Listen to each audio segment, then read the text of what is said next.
Hey there, my name's Daniel White. Let's take a look at how to create and manage libraries in Adobe Photoshop.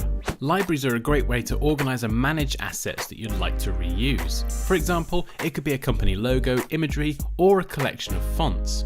Let's start by opening the Libraries panel by going up to Window and selecting the Libraries option. From the Libraries panel, you can create a new library for storing assets by going to the menu icon in the top right corner and selecting Create New Library. To add character styles, layer styles, swatches and graphics to the library, simply select the appropriate layer and click on the corresponding icons at the bottom of the Libraries panel. You can also add assets by dragging either from the Layers panel or from the document directly into the Libraries panel, as well as graphics from Adobe Stock, where you can browse from the search field at the top of the panel.